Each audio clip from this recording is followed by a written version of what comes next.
Willkommen, mein Name ist Emine und ich zeige dir heute das ultimative Tomatensoßenrezept. Nein, Spaß, so wie ich es halt koche. Und falls du jetzt neugierig geworden bist, dann bleib doch einfach dran. Hier seht ihr alle Zutaten, die man benötigt für die Tomatensoße. Unten in der Beschreibung schreibe ich nochmal alle Mengenangaben rein. Das Ganze ist auch gar nicht viel. Und ihr könnt natürlich, egal welche Spaghetti, Nudeln, Tagliatella, davon gibt es ja etliche Sorten. Ich habe hier Linguini, die koche ich dazu.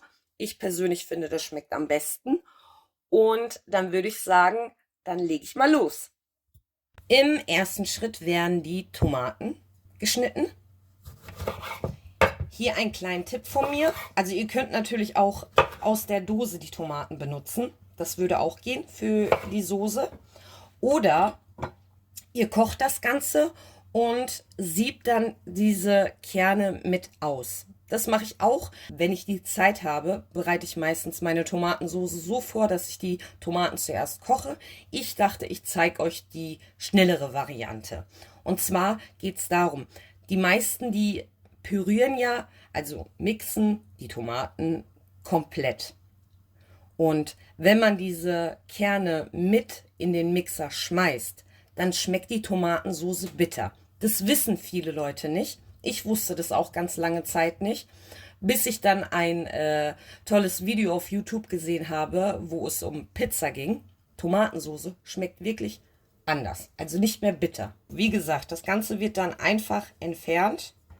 Am besten dann nehmt ihr euch eine Schale und macht dann die Kerne komplett weg. Das Ganze nimmt auch gar nicht viel Zeit in Anspruch.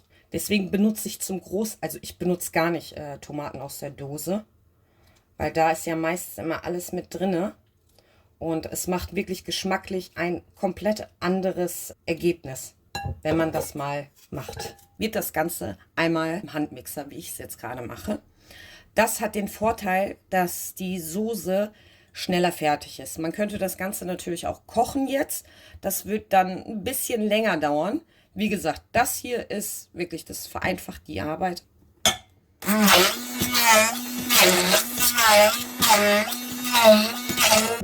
Die Tomaten habe ich jetzt püriert. Das Ganze ist jetzt schon fertig. Dann braucht ihr einen Topf. Da kommt dann das Olivenöl rein.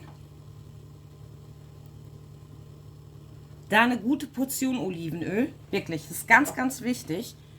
Da kommt jetzt der Oregano mit rein, der Basilikum mit rein ins Öl. Das Ganze wird dann auf mittlerer Stufe kurz angeröstet. Dann kommt noch der Knoblauch mit rein.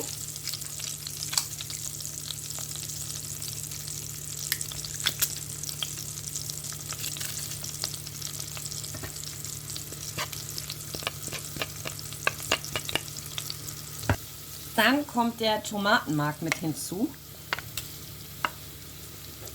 Das Ganze wird dann auch noch mal gut angeröstet. Und das Olivenöl, also wird vom Tomatenmark richtig schön aufgenommen. Obwohl ich so eine riesengroße Menge Olivenöl mit hinzugetan habe. Und jetzt kommen die Tomaten. Die pürierten Tomaten hinzu. Da stellt ihr den Herd dann ein bisschen runter, auf 4 am besten. Und das Ganze wird dann einmal schön umgerührt. Salz kommt dann auch hinzu. Pfeffer kommt dann auch noch ein bisschen dazu am Ende. Das Ganze, also da solltet ihr auch nicht weggehen vom Herd, sollte jetzt so um die 5 Minuten vor sich hin köcheln und immer wieder ein ab und zu umrühren, damit es nicht anbrennt. Im Übrigen, diese Tomatensoße eignet sich auch wunderbar für eine Pizza. Also man könnte es fertig machen, abkühlen und dann auf die Pizza und es schmeckt auch richtig gut. Falls du jetzt Lust bekommen hast, das Ganze nachzukochen, dann hier nochmal ein kleiner Tipp. Bevor du mit der Soße anfängst, setze nochmal für die Pasta das Wasser an. weil die Pasta, die braucht ja seine gewisse Zeit, bis das Ganze fertig ist. Und die Soße, die geht wirklich ganz, ganz schnell, so dass dann beides gleichzeitig fertig ist. Tomatensoße ist jetzt fast fertig. Da fehlt noch, am Ende nehmt ihr euch ein bisschen von den Pastawasser, so ungefähr so eine halbe Kelle, und macht die noch mit rein, damit das Ganze schön umgerührt. Und durch die Stärke im Pastawasser wird das Ganze noch mal ein bisschen cremiger. Das könnt ihr übrigens, egal welche Soße ihr zu Hause macht, für Pasta. Das Ganze bindet auch wunderbar. Also die Soße wird dann meistens immer schön cremig.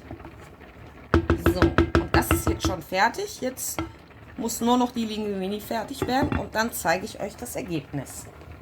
Die Pasta ist jetzt auch schon fertig. Das Ganze wurde auch ausgesiebt und ist jetzt servierfertig. Hier nochmal ein ganz kleiner Tipp ist, wenn ihr das Ganze dann im Topf habt, benutzt ein bisschen Olivenöl. Das sorgt nochmal für einen guten Geschmack und sorgt dafür, dass die Pasta überhaupt nicht aneinander kleben.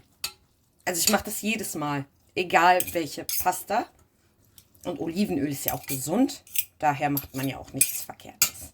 Und am Ende kommt das Ganze natürlich auf einen Teller. Das Ganze könnt ihr so schön drauf drehen. Dann kommt ein klein wenig von der Soße oben drauf.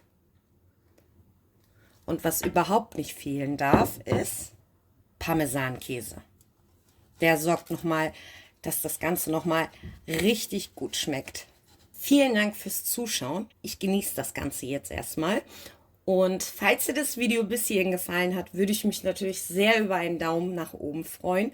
Und falls du neu bist auf meinem Kanal, dann gern noch ein Abo und bis zum nächsten Mal.